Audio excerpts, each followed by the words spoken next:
So starting with the program, I want to invite Esperanza Martinez to talk to us about the guidelines on rights of nature and what do we want to accomplish with rights of nature and the perspective of rights of nature here in this tribunal.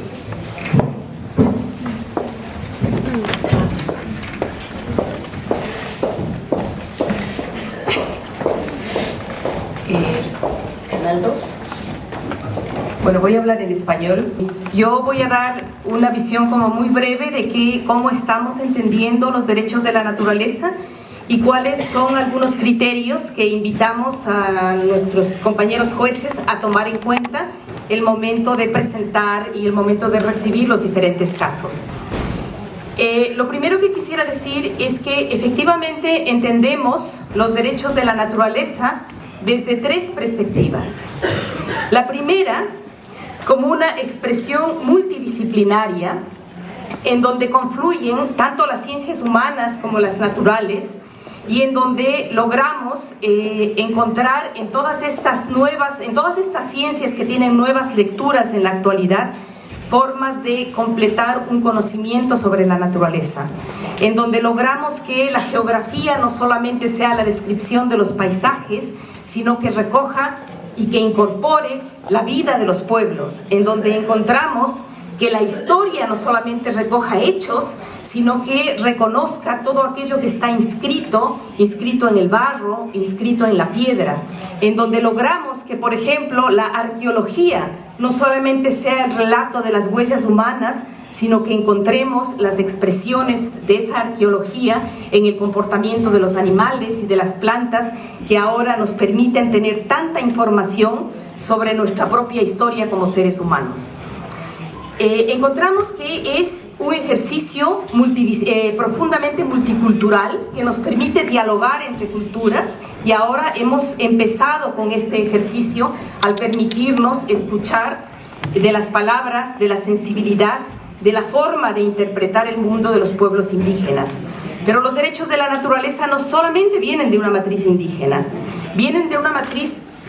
mestiza, vienen de una matriz en donde están las diferentes corrientes y los diferentes pensamientos. Finalmente vemos que los derechos de la naturaleza nos permiten colocar tanto estos aspectos materiales de la existencia, tanto aquellas necesidades de nosotros como seres humanos de vivir de la naturaleza, pero también estas relaciones existenciales con la naturaleza. Los seres humanos no solamente necesitamos cosas materiales, necesitamos también de los aspectos sensuales, estéticos, espirituales de la naturaleza. Entonces son tres elementos que nos permiten entender que la naturaleza tiene que ser vista desde estas distintas fuentes. Ahora, vemos que la naturaleza tiene fundamentalmente elementos de liberación, elementos liberadores en el sentido de que cuando hablamos de derechos de la naturaleza no solamente estamos hablando de temas legales, tienen un fuerte componente legal, por eso ahora tenemos un tribunal para recibir casos que no son recibidos en otros tribunales, pero de todas maneras que tienen un componente legal, pero tienen también elementos y han servido y están funcionando mucho como un elemento de movilización de los pueblos y como un elemento educativo. Un elemento educativo que nos permite recuperar nuestra capacidad de fascinarnos por la naturaleza. ¿Cómo no fascinarnos de la naturaleza si, por ejemplo, sabemos que el camarón mantis reconoce 12 colores, además de la luz polarizada, mientras nosotros, los seres humanos, solo reconocemos 3 colores? Entonces, ¿cómo no vivir y pensar en la naturaleza con un poco más de humildad? Nosotros que hemos venido trabajando en el tribunal durante estas diferentes sesiones, queremos llamar la atención sobre el hecho de que hay riesgos. Y como en todo ejercicio del derecho, hay riesgos con los derechos de la naturaleza. El derecho no es solamente un elemento que permite la movilización o que permite la defensa de los derechos. El derecho también es un mecanismo coercitivo y también hay actores o sectores que pretenderán utilizar al derecho de una manera perversa, si cabe la palabra.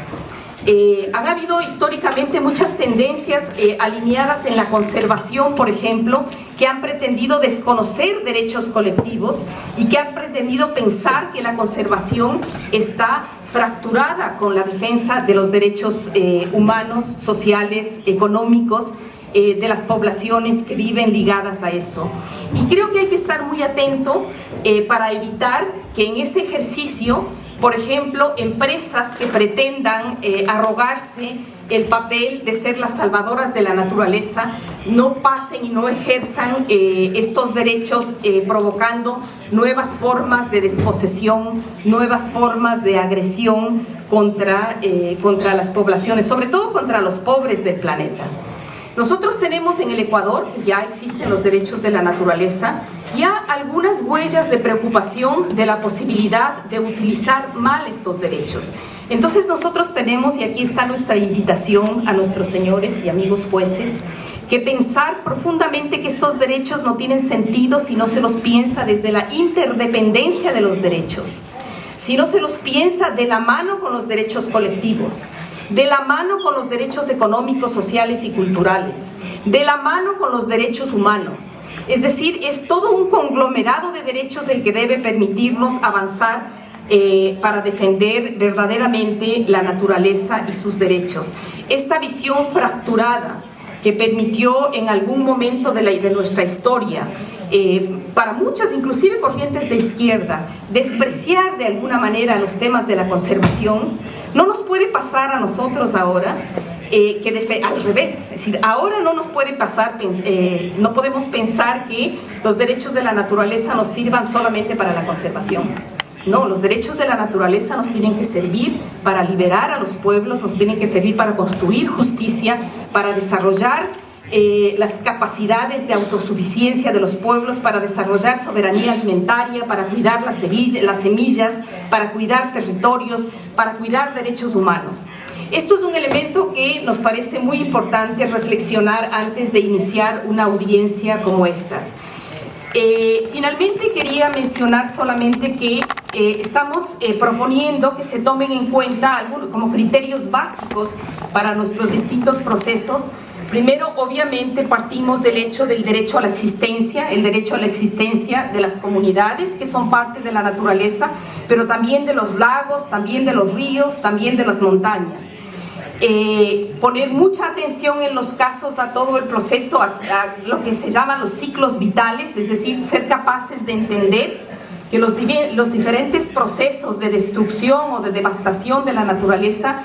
no son solo localizados, sino que intervienen en ciclos vitales, intervienen afectando estructuras, es decir, son problemas que tenemos que verlos en toda su complejidad y tratar de reflexionar y de insertarnos en estas dinámicas analizando todos los temas que tienen que ver con las libertades de las comunidades, las libertades de los seres humanos, pero también las libertades de los animales, también las libertades de las plantas. Aparte de entender estos derechos de la naturaleza de una manera compleja, nosotros aspiraríamos a que en los distintos casos avancemos encontrando claramente cuáles son las demandas que estamos haciendo los estados nacionales, demandas de respeto, demandas de protección y por lo tanto de precaución, demandas de reparación, es decir, cuando hay casos que seamos capaces de por lo menos delinear algunas de las demandas en términos de reparación para poder recuperar estos espacios. Y también situar qué es lo que planteamos en relación a las empresas. A esas empresas a las que debemos limitarles el poder, sino desmantelarlas. A esas empresas a las que les debemos exigir condiciones de respeto. Y esas empresas que tienen que obedecer y someterse a los regímenes a los regímenes nacionales y a los regímenes de derechos colectivos y territoriales. La última, nosotros hacemos una invitación para que seamos conscientes que estamos iniciando un camino con los derechos de la naturaleza y que los pasos que vamos a dar son pasos determinantes. Deben ser pasos fuertes, deben ser pasos que nos acerquen a las luchas históricas de los pueblos y deben ser pasos que nos permitan ser muy agudos, muy incisivos con todos estos procesos de destrucción, de despojo, finalmente de devastación de la naturaleza. Gracias.